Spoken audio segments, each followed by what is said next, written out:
Wow. Hi, everyone. Awesome. Thank you. We don't need that one anymore. So I'm going to start off. This is a bit of an experiment. About 6-8 months ago, I was asked. Well, it was my mum and dad's 50th wedding anniversary, and the night before, my sister rang me up and she said, "How's the best man speech coming on?" And I was like, "Go on."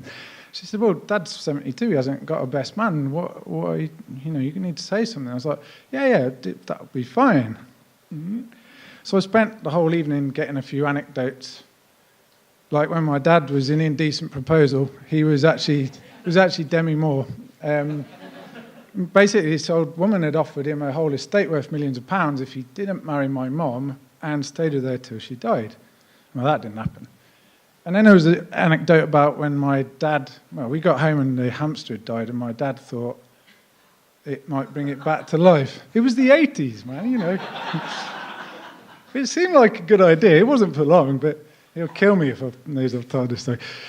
Anyway, it got to the point where I was doing the speech, and I realised I didn't have a table to put my index cards on, and I didn't have a speaker stand. I just stood there, and my hands were shaking like mad.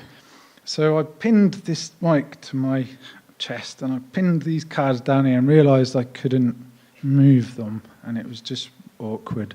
And I dropped loads of them, and so I didn't get to tell either of those anecdotes because I just forgot. And everyone thought it was great. But so the experiment is, what happens if I tell you how much my hands are shaking right now?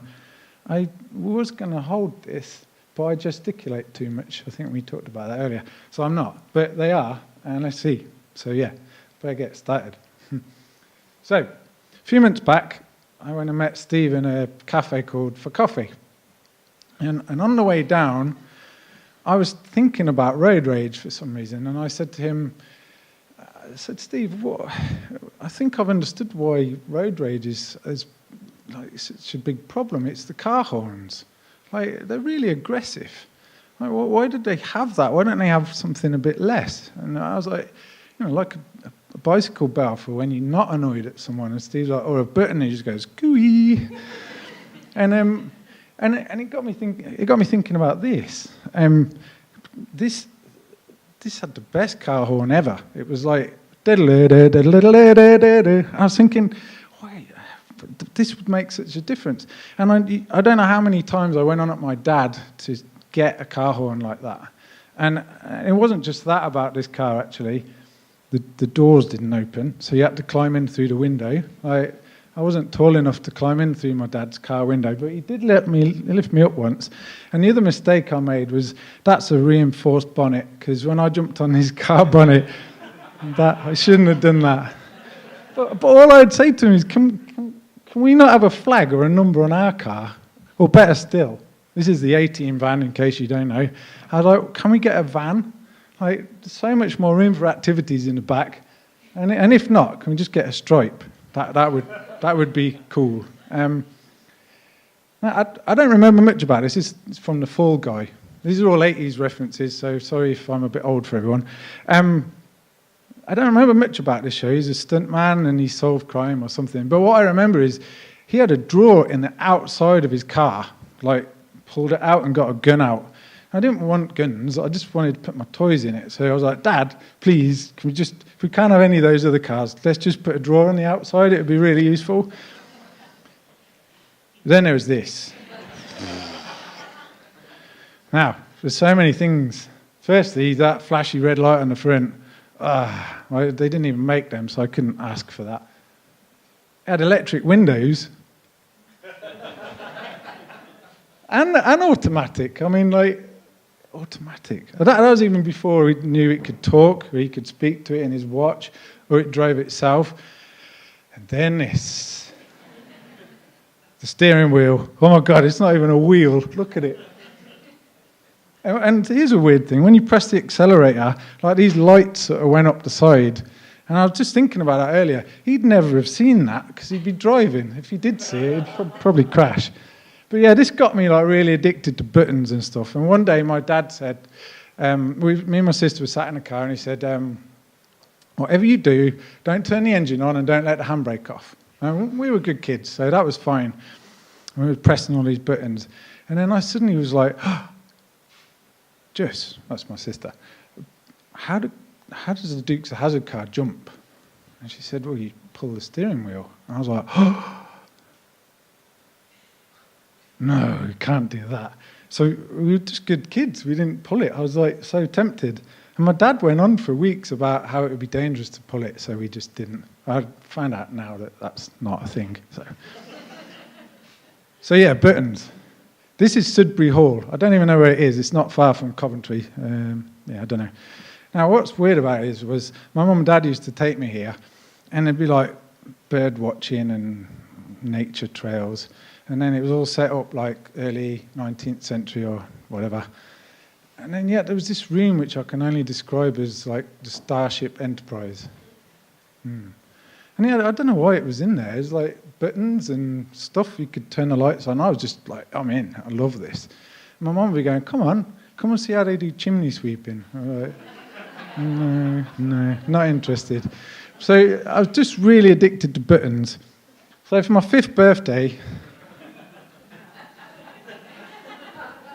What?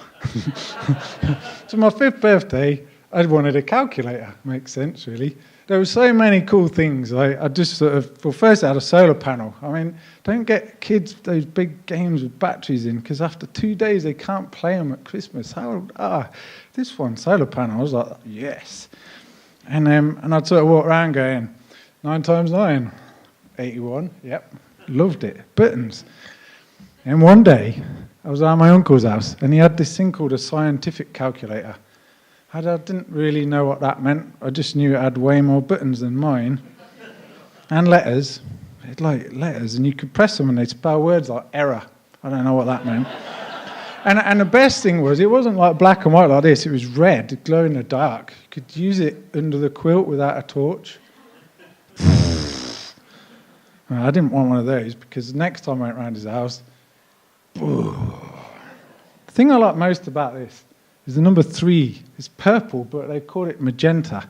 I love that colour. That's amazing. Anyway, yeah. So I saw it. My uncles were all playing on it. They love snooker. Stuck. I can't move it, Steve. There we go. It's a bit stuck, but never mind. Phew. So yeah, they were playing this. They were all mad into snooker. My uncle had actually beat the pro in Butlins in 79 or something. Kirk Stevens, he actually beat him. Anyway, they were playing this, and I actually liked snooker. I hadn't really got into it at this point. And I was dying for a go on it, and they said they all went for drinks. And so I was like playing. And I was like, come back. I was like, I potted a red. And it was only 74 shots. Is that good? Anyway, for Christmas... I got a snooker table. That's what I wanted. And I never thought about this till the other day. It said down the side, Alex Higgins, record break 155. And everyone used to say, no, it's 147. And I never challenged it. And I suddenly thought the other day, that was a thing. And sure enough, yeah, he got so the first one fouled. Then he couldn't get a red, so he pots a colour, then a black, and then so on. Yeah, and it's not recorded professionally, but it happened. And so I was just mad on playing snooker. And my dad would say, "Oh, come on, you can't stay in the house all the time." So we just lug this snooker table outside. And here's the thing: we had a dog called Muffin. I didn't realise when I was about 16, I was shouting on the park, "Muff!" Like, who'd have thought that was a problem? Anyway, I had a dog. Me and my sister had 2 jobs. One was to feed it, the other was to clean up after it, and we'd rotate weeks. I'd just be in the garden for hours. It wasn't even a big garden. I'm just going, trying to clean it up. But it was just, it fell on my hand. Like, oh my God. So anyway, I'm celebrating my 28th break. Yes. So I started to play back inside again. I missed one. Is this a different deck? Well, there should be one there. I need to think where I am now. Yeah, I went back inside videos. Yeah, all right. Computers. I got my own computer. It wasn't that one, it was this one. That was a good one. This was like the poor man's one of that one. But it made me stay inside a lot more anyway. And we had a newsagent. So yeah, all right, I'll talk about this for a minute, why not? We only had one game, but we had a newsagent. And we didn't have that much money. Our games were expensive. They were like £8 or something, I don't know. But we did have the newsagent, so we could type them in ourselves. That would have taken about the whole of the summer holiday to type in. Even when my friend told me you could type quicker like this, I think it worked, but, you know. And we'd spend ages like, you look after it and you carry on typing, I'm going to go to sleep for a bit. And then we'd record it and play it back and it wouldn't have worked, and then I'd cry and then my mum would feel sorry and buy me a game. That was brilliant, yeah. That would work.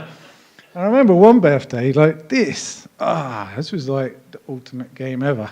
I was supposed to get it for my birthday. That morning, I ran to the shop, because there was a computer shop around the corner from my house, unbelievably. And I got it, ran back, put it in. This one is not for the Acorn. This one is, don't they notice the difference between blue and green? So it didn't work, and I had to wait virtually 6 months for the game to actually come. So we just got hooked on videos. Now, they were pretty early back then, and yeah, you didn't really have much of them what people lent you because they recorded them on their own tellies or whatever. So when you went to the video shop, it was about this was all that was in it. Michael Jackson's Thriller. I never wanted to watch it, but we hadn't seen it. It was like £1.50, and it only lasted 12 minutes. And it was literally the video. Rubbish. And then there was Rambo, right? There were millions of them, but I wasn't old enough. And then there was this. I don't remember watching it. It was rubbish. BMX Bandits. Now that's Nicole Kidman, by the way. But what it did do was inspire me to want a bike, because I'd got my sister's hand-me-down bike. And no wonder she gave it me. It was orange, and it had the word Scampi written down the side. Why would you put that on a bike? She'd be like, At the time, I was glad to have it, but then I saw this, and the birthday came and went, and I didn't actually get anything, really. I don't know what happened. But then a few months later, this turned up. Now, if you have kids, I would recommend not giving them a present on their birthday, or some small ones. Let them get a bit disappointed. Because a few months later, when this turned up, I was like, I lost my shit. I was like, It's called a Kawara. Turns out this was like a really cult bike. It was in E.T. and everything. And people seem to know way more about this than I did. So those spokes are called Aerozytex, and those grips were called mushroom grips, and they were really soft.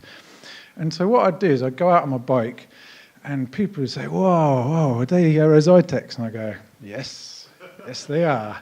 And they'd say this, they'd say, if you snap them, you can put them in your mum's freezer and they'll fix themselves. And I'd be like, yeah, I know. I was really thinking, I can just about get up a curb, definitely not going to smash it, crack on. And secondly, my mum's freezer was about this big. So it wouldn't fit, and my mum would definitely not let me take all the food out to fix them. But I never said that, I was just like, And the other thing with the mushroom grips, everyone would go, stuck on a gorilla snot they are. I'd be like, yeah, I know. And I'd think, if it's that sticky, how did they get it out the gorilla's nose? But I'd just tell everyone, yeah, they don't snap, mum's freezer, gorilla snot, blah, blah, blah. And the other great thing was that you could spin the handlebars around 3 times before the brake would sort of catch up. I couldn't do any tricks, but it was still cool. Anyway, so yeah, I met Steve, and I said to him, when I come to Inexpert, is it okay if I just talk about car horns, A-team, calculators, snooker, and BMX? And he said, yeah, that's fine. Thank you, everyone.